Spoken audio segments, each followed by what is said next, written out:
If you're a property manager, invest in a good property management software, because eventually we're getting to the place where it will handle almost every single aspect of your business, and it will save you money in the long run, and it will save you time. So invest in a great property management software. Welcome to Deal Flow with me, Michael Pulio, the go-to destination for private equity and real estate professionals, including institutional investors, sponsors, and market experts. Each week, I talk with industry insiders on everything real estate, capital, and prop tech. Today, we're delighted to have Lynell Gordon with us, an experienced corporate leader and consultant with a remarkable history in the real estate industry. Lynell spent the last 2 decades as the president and founding partner of LSI Tools, where she spearheaded innovative strategies in property management, significantly shaping the rental industry landscape. Her expertise extends across corporate management, marketing, and developing strategies that enhance operational efficiency and profitability in real estate. Lynell, thank you for joining us today. Thank you for inviting me. Oh, it's my pleasure. So I know I gave you a little bit of a quick intro there, but if you wouldn't mind just giving the listeners a bit about your background and what you're focused on today. So I started out in software. My degrees are in software engineering. I wanted to be a programmer. That's what I wanted to do. And so my family's in property management and real estate. And after I worked for corporate America for about 4 years, then I began to think about, well, my sister's coming to me asking me, can you help me with technology? Can you build a website for me? At this time, there was no online booking. You couldn't, but there was no book it button, as we called it at the time. We were one of the first companies to put that. Anyway, what happened was at the time I was working for Corning Incorporated, and they were laying off. And I was like, I think head of the test team at the time, working with that part of and I said, people can test their own code. I'm going to be one of the first people to go. And a friend of mine said, hey, let's start a company. And I was like, I'm a single mom. I have no desire to start a company. But I did, because what did I have to lose while I put out my other 100 or whatever resumes for other places? I wanted to work in Silicon Valley. That's really my heart at the time. But I started this business and it began to grow. And there was just a real need in the market for online presence of real estate, of short-term rentals. So that's what I put my focus in. And I bought my partner out eventually and owned the company myself and wrote software for property managers for about 22 years and loved it. I love solving problems and I love speccing out software. And we did really cool things. And 2019, I sold my company to a very large company that has a bunch of different property management systems called 𝐬𝐿. And I began to work for 𝐬𝐿. I love 𝐬𝐿. I still am working for 𝐬𝐿. Right now, I'm a consultant. I stopped being the CEO of my company. I didn't want to do that anymore. I wanted to do something different. And so they asked me to start this podcast that I do. And so I do the Vacation Rental Show. And we talk about all things about vacation rentals because that's been my life. My family's still in property management. And I love vacation rentals. There you go.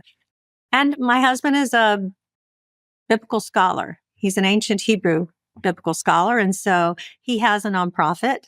So I run his nonprofit. It's called McCoy Hebrew Foundation. And he goes all over the world examining manuscripts.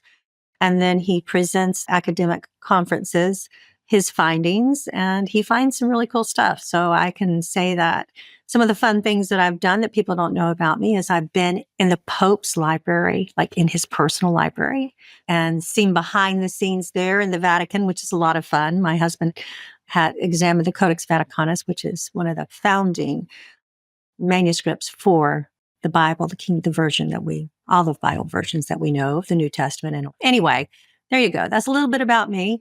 I love the industry. Wow, great. Thank you. That's a little bit of a wide variety. Normally the guests that I have here, everyone has a sort of a career that kind of wanders a bit.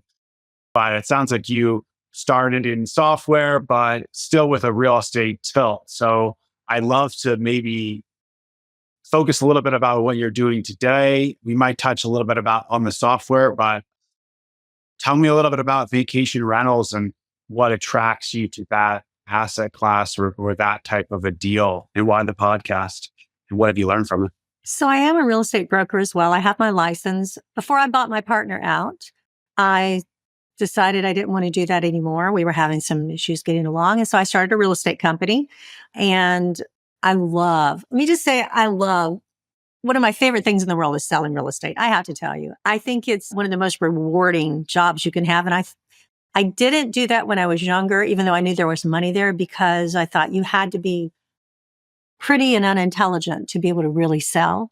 I did think that, which is such a sad thing at the time. And then I realized when I started a company doing that you really have to be focused and you have to know business and you have to understand how to run your business as a business to be successful. My podcast, what I've learned from my podcast is most people that are successful in vacation rentals know basic business strategy and they're successful in business because of that.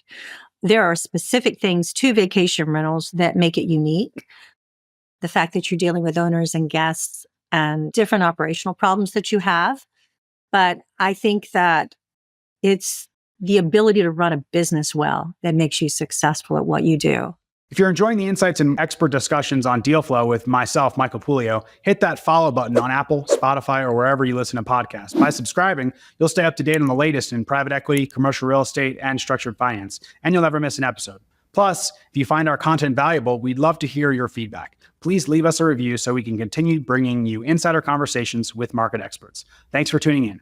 So I think what vacation rentals themselves have really been something that it's been a really difficult thing, I think, for small operators to scale or to really have those types of businesses because there's a lot of operational complexity, similar to like a hotel, right? There's a hospitality aspect that's different than being a landlord where the business is the real estate. It's sort of with the hospitality, you have kind of two separate businesses. You're running the facilities part of the business, and then you're also running the customer success. So maybe you could speak a little bit about that and some of the unique characteristics or complexities about short-term rentals versus maybe some other types of real estate that listeners may be thinking about being involved. So for short-term rentals, there are really basic concepts that you have to know. Okay, first of all, we talked about the business concepts. You have to have a team that you trust. You have to be able to delegate. You can't do everything yourself, just like in any other business. You have to know your financials, just like in any other business. But when it comes to vacation rentals, that's hospitality. And you have to learn that your guest is important and you have to be genuine. People know when you're dealing with them whether or not you're genuine. So you have to have a team when they talk to your guest, they're genuine. And they have to be able to respond to issues. Think about it. Why do people go on vacation? Well, because they want to relax or they want to get away. They're tired. Why do they choose a vacation rental over a hotel? That's a good question. One of the reasons is because they want more privacy. Number two, maybe they want to cook their own meals, or maybe they want a private chef to take care of them. And maybe they want a different experience because a vacation rental, there are vacation rentals in places you couldn't put hotels. So location is very important. And so when you think about being a successful vacation rental manager, you have to be able to know locally what people are looking for when they come to that area and provide it. They have to know what kind of guest you're looking for. If you're in luxury rentals, you need to know, are you going to offer concierge service or are you going to offer upsells? Because they are totally different things. An upsell is, here's a list of things for you, my friend, that you can choose from. Concierge is, here's a list of things we do. What can I do for you? And then one is kind of profitable, which are the upsells are profitable, but concierge service is way more profitable because there's a business model that gives you a lot more money from that. Successful people in property management, rental property management, what they do is they provide a service to their guests that they want, and they keep their homeowners happy. So you not only have to deal with a homeowner relationship, which is really important, you also have to keep your guests happy. Your homeowners are happy. Not all of them are happy just because you make them a bunch of money. It's a lot about relationship when it comes to homeowners. And there are people that are really good with dealing with that and knowing that there are a different type of homeowners. You have investors that really don't want to know anything except for the bottom line. And then you have those people that have had homes that maybe they've inherited from their family and they've been on vacation there themselves and their parents owned it. And they don't want to put money in upgrading that home. They care about how much money they can make and can they come in the summer. So you really have to be a really good hospitality manager, a people person to do a good job in property management. It's definitely more intensive in that way, but presumably from what I understand about it, it can be much more profitable. than the medium or long-term rental space. So you're definitely getting hopefully paid for the additional work of having to deal with not just the landlording aspects and just dealing with the leases and R&M and things like that and contract services, but you're dealing with the hospitality, which can be for a certain type of person, not something they want to deal with. So you really have to have that personality of the customers kind of at the center and making sure that they're happy with the product that you provide and the experience that you provide.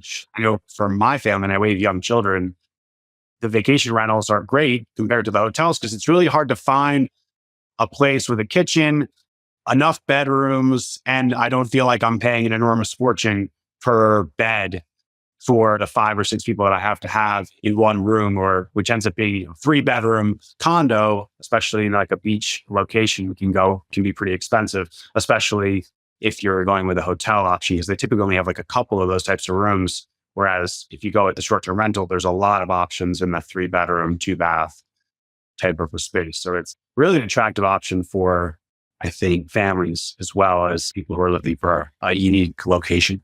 I agree. And let's talk about it this way. So you're going on vacation, and let's talk about a moderate family that's not luxury, that they're just looking for somewhere to go where their kids can enjoy and have fun. They have a budget. So one of the things about property management you have to think about is this.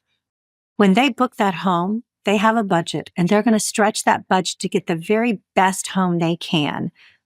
And there you go. And normally they do it in advance because people with families, they're usually working and they have to plan around their children's times of vacation as well as when they can take vacation. And so it's usually, you're looking at, well, the booking window has lessened. So I'm going to say 90 days. It used to be 180 to even more than that. How far out do you plan your vacation? Well, I'd like to be planning farther out in advance. So for instance, we're planning right now to potentially go on a Disney cruise in February.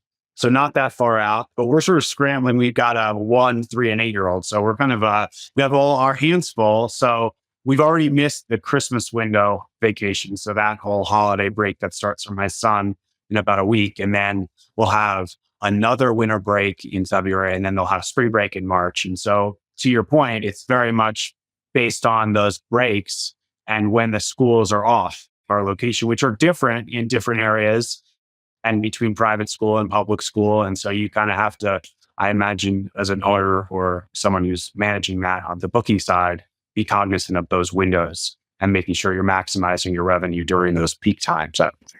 So let's talk about revenue management. So they have their budget set.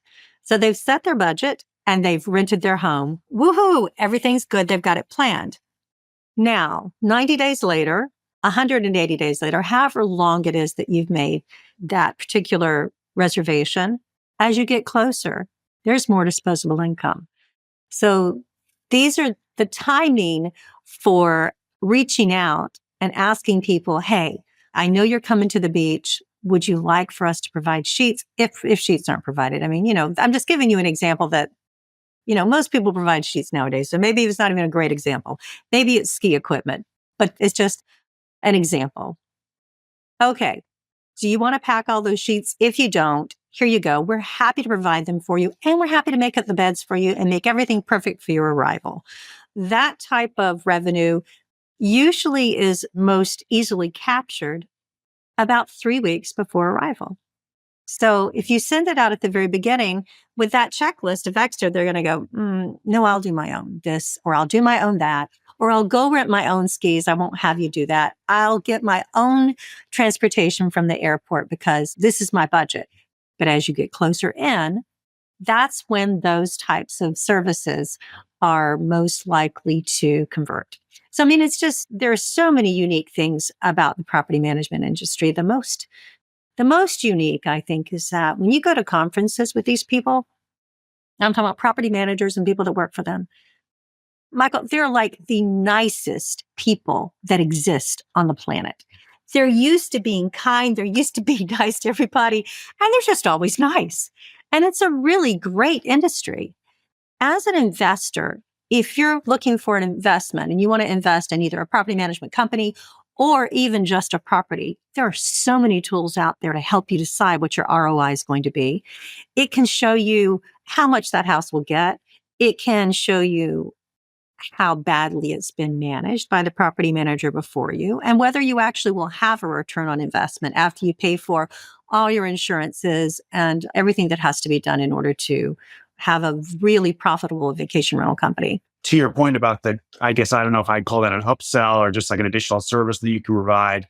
Every summer, we usually rent a house on the Long Beach Island, which is off the coast of New Jersey, which is where I'm from initially. And the house doesn't come really with anything. So, the sheets, bikes, toys, and you live in Colorado. So for us to pack an extra 2 suitcases full of plastic toys and whatever is not really feasible.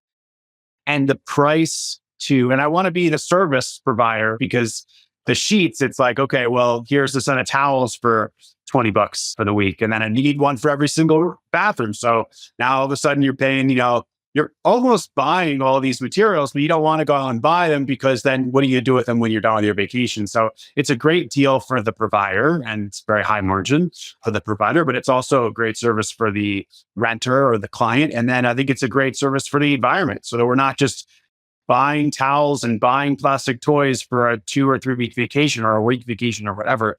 But that window, 30 to 45 days out when you're starting to make your list of, okay, I'm making my shopping list or my packing list. I've got to make sure that I've got all of these different things. And that's usually the time where my wife is usually helping make that list. She's like, well, is there going to be this? Is that going to be there? What about this? Are they going to have this? And it's like, I better check on that and see if they're going to have it. And 9 times out of 10 when we're renting a home, at least in the areas that we're renting, we don't get towels or sheets or toys or bikes. And so all of those things have to kind of be coordinated in that last 30 days, like you talked about. So it's a great opportunity.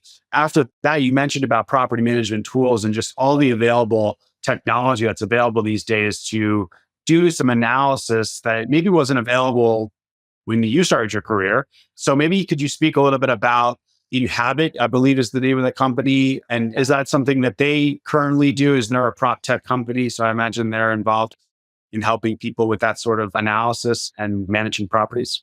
They have a huge They have long-term. So 𝐸𝐿𝐫𝐸 is a group of 14 companies that were bought basically and put together. Maybe there's more than that. We acquired a lot of companies, but the tools that are out there for that type, yes, 𝐸𝐿𝐫𝐸 does provide those. They provide those through several different softwares, and they're improving all the time. My favorite is RevMax, is the name of a product. It actually is. There are 2. One is Insights and one is RevMax, and they work together. One we wrote out of my company that was LSI at the time.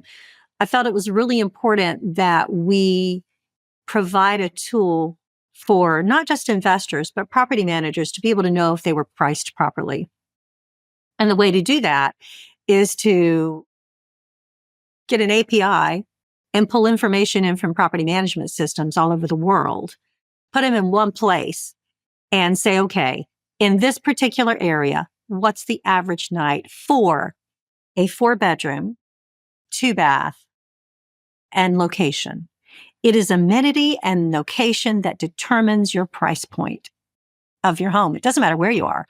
Oceanfront, 5-bedroom, oceanfront, 6-bedroom, with a pool, with a hot tub. We know how much that's going to make on the East Coast, more or less, based on location. You can tell that. So if an investor comes in and says, okay, now this house is for sale for $3.5 million. Here's how much it's going to cost me to buy my money or whatever they're going to do. Here's my rate, et cetera. They're able to see, how long is it going to take me to pay that off to get even? And it used to be, it was really easy. And it was easy to get an oceanfront for a couple of $1 million and 5 years pay it off. Now it's a little more complicated. We have dynamic pricing involved. So 𝐸𝐿𝐫𝐸 does have a lot of different companies.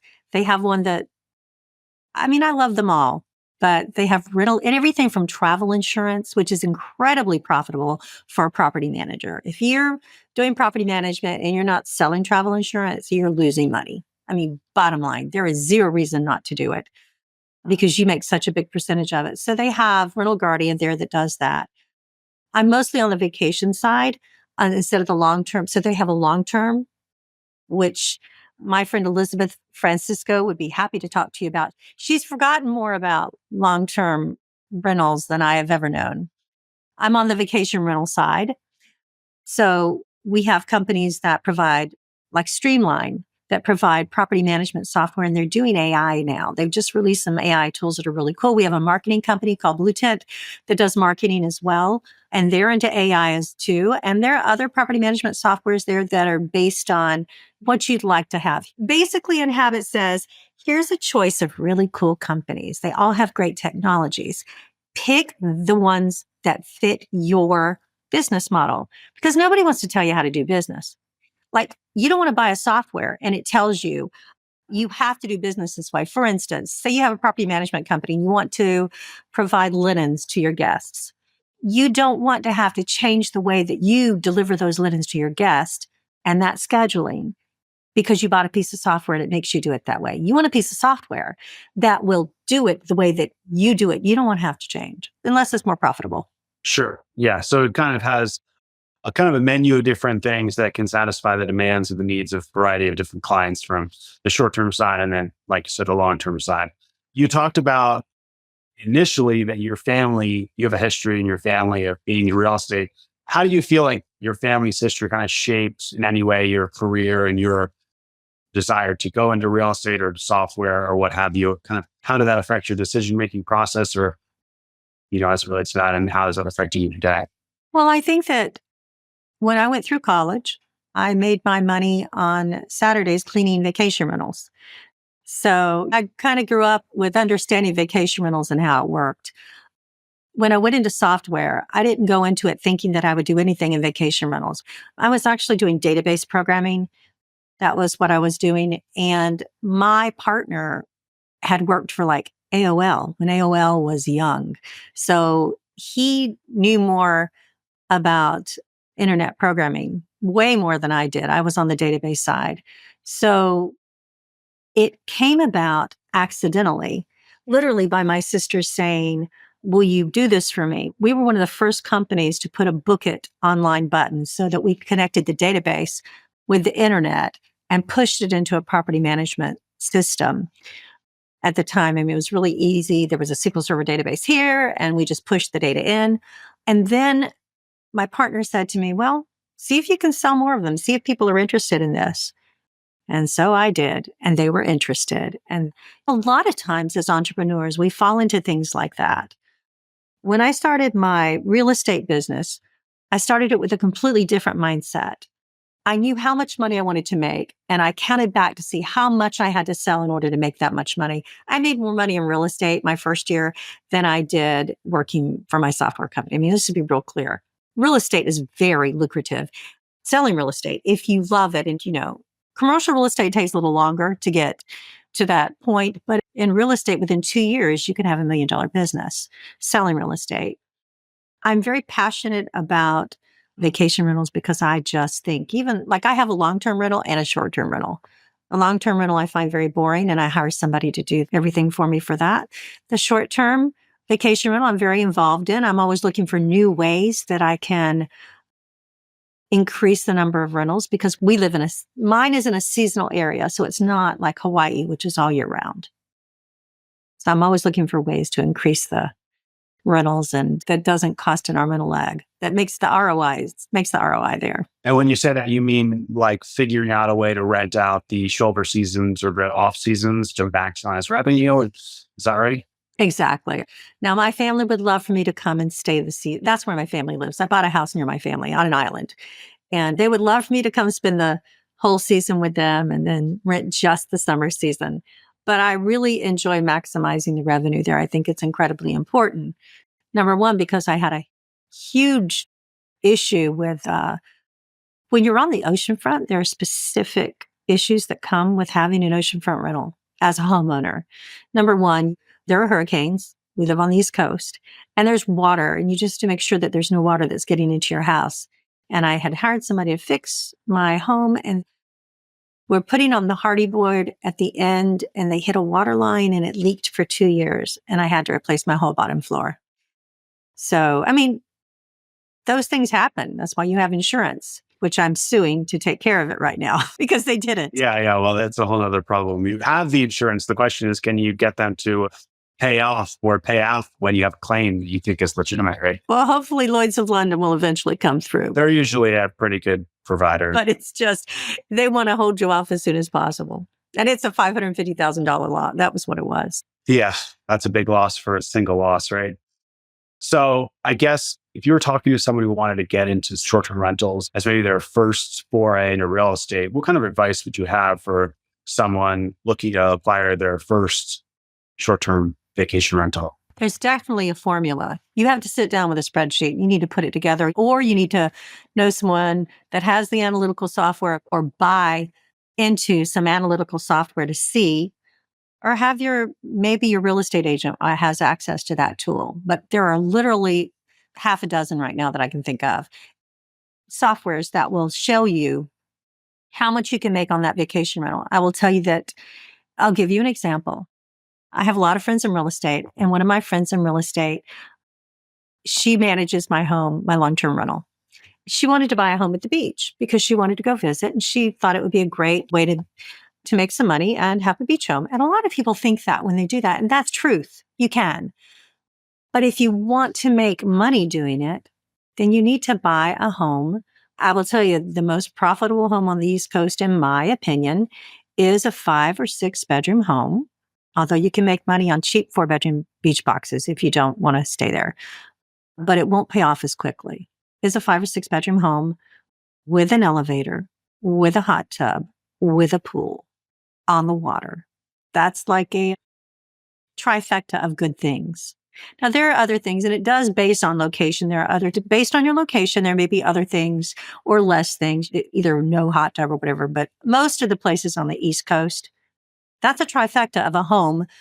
And you can buy a home, depending on where you do it, anywhere from, I'd say, 1 million to 20 million based on where you want to be. And then you look at what it's going to cost you for that money.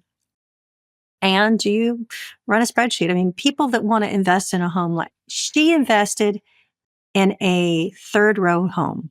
And I said to her, don't do that. Buy an oceanfront home. It will rent more. I knew where she was buying. I knew the island she was buying on. And she did it. I didn't ask. Where on the East Coast are you from? I'm from Holden Beach, North Carolina, which is in between Wilmington and Myrtle Beach. It's the only east-west. The island runs east to west. So that's where my home is. I grew up there as a kid. Yeah, I've had the same. We've looked at this decision of, okay, well, we're going to go to the beach and spend 4 to 6 weeks there or the whole season. Well, for us, the kids are so small, it's hard to get them cooped up at a beach house. And so one of the things is once they're old enough, then it maybe makes more sense. But once your kids are old enough and they can kind of be on their own and independent, does it make more sense to buy that 3rd or 4th house off the water or to be on the water? And the rate on the oceanfront home is twice the rate. And the corresponding price difference is not the same.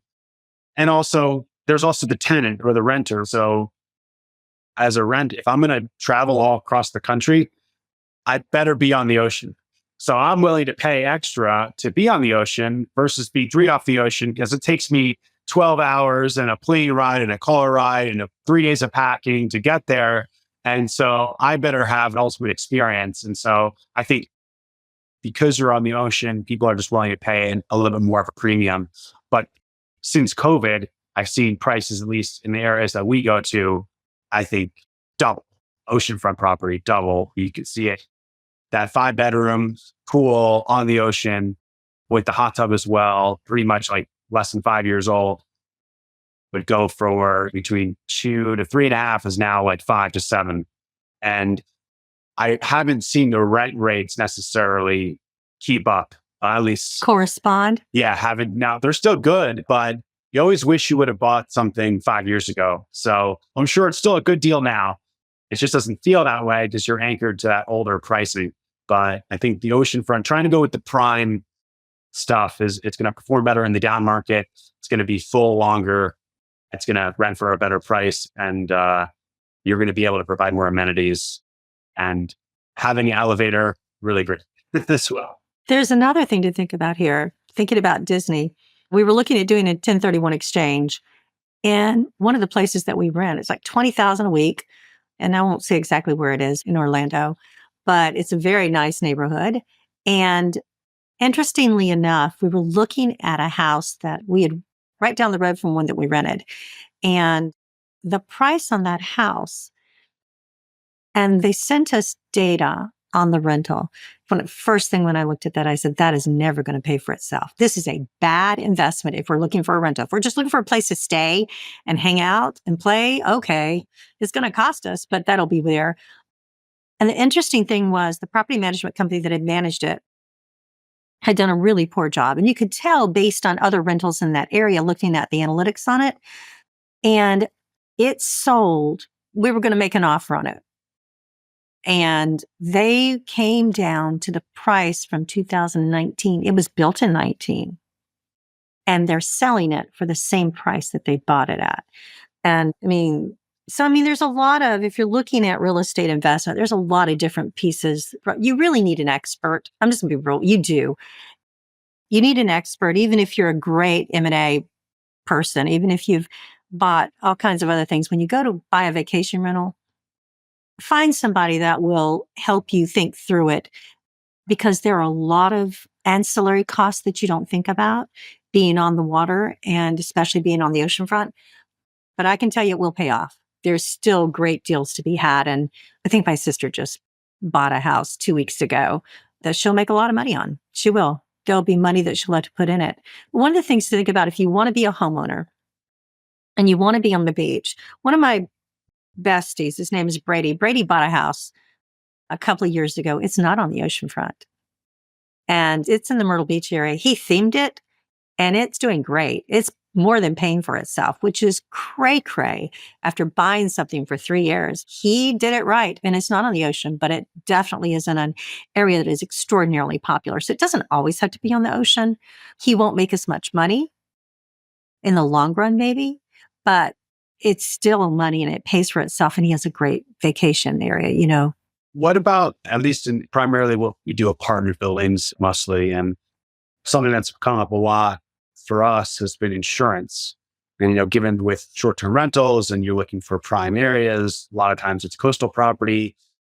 Do you find that was a barrier for people, or how should people be thinking about climate change, or just the rising sea levels, or or if we want to get away from that entirely and just talk insurance rates, how should people think about protecting their asset from an insurance perspective, or just making sure that this investment's going to be there over the long period of time and can get the ROI that they're looking for? There are areas that are disappearing. Don't buy into those areas that are literally physically disappearing from the earth. The ocean is overtaking them. Don't buy there. But the insurance that you have, you should have good insurance. My insurance, I think on my vacation rental is like over $20,000 a year or so just for the insurance for hurricane. But it's a really good insurance. It covers a lot of things and it's backed well. Insurance is a big deal to me because I have friends that do insurance and I call them and I say, who do I need to insure this with? And they're like, here's who you need to insure it with. So regardless of what it costs. And I think that when I went with this company last year, after I had this problem, I changed insurance companies. And I have a room that's nothing but bunk beds for kids and they're really cute. And they were like, we want you to put up railings on those. And I thought, kids get their heads caught in railings. That is a big no-no for me. But we did, and we put up really pretty brass railings just because so you think about the fact that the insurance is going to cost a lot. Where you buy, elevation study is incredibly important. Like where I bought on our island is one of the highest places on the island. And the worst hurricane we had there so far, thank God, it was a Cat 4 or Cat 5. It was Hazel. I don't remember which one that was. And my house would have survived that hurricane. So when I thought about buying and where I wanted to buy, I wanted to make sure that the elevation was high enough on the island that I felt good about it. So elevation studies are important. Sure. So I think it's sort of like use common sense, hire experts to help you with your insurance coverage. And between those two things, you should probably be in pretty good shape. Just make sure you're well covered and that you're leveraging the experience of experts with insurance, as well as elevation studies and survey folks and things like that. I think that the next 18 months are going to be great for vacation rentals. I really do. Look, I am very bullishly, happily looking into what's going to happen in the next 18 months. On my podcast, I'm about to have a friend of mine who runs one of those statistical analysis pieces. Actually, he helped write the one that we put out.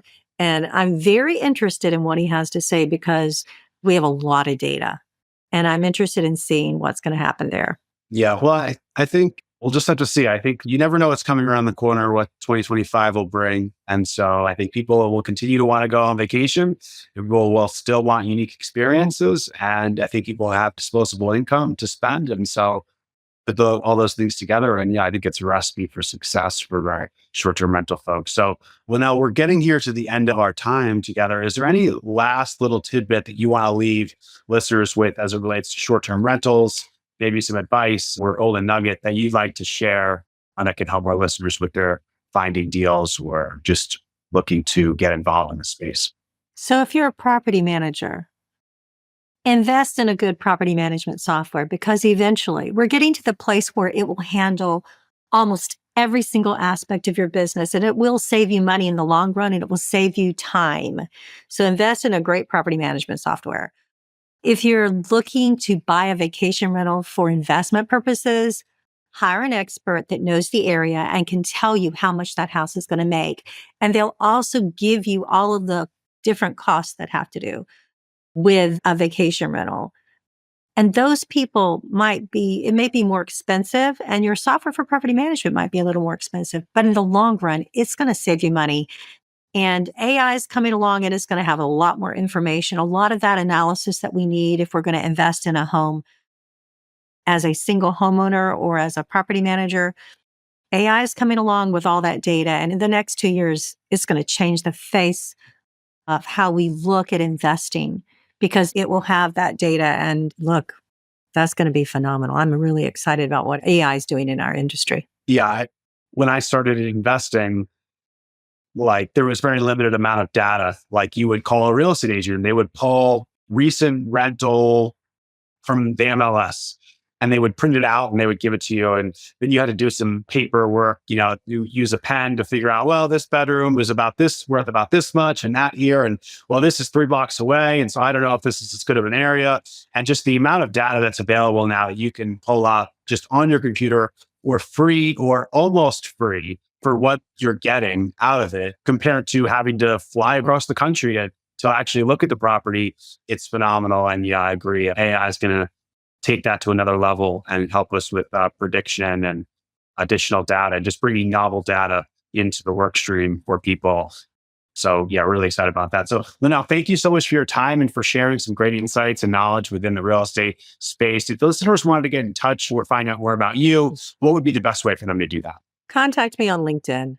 That's the best way. And I do consulting for people. I love helping people.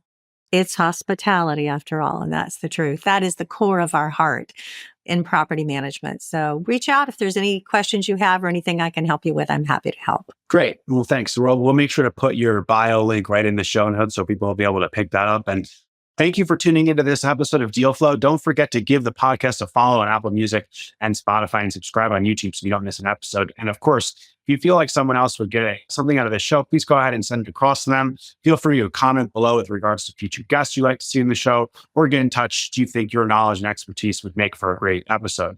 Thanks again from me, and I'll see you next time on Deal Flow. Thank you for listening to Deal Flow with me, Michael Pulio. We hope you gained valuable insights into private equity real estate and market trends. Stay tuned for more expert discussions and updates on the latest in commercial real estate and structured finance. Don't forget to subscribe, rate, and review on your favorite podcasting platform. Join us next time for more high-level conversations that empower your investment decisions and your operating results.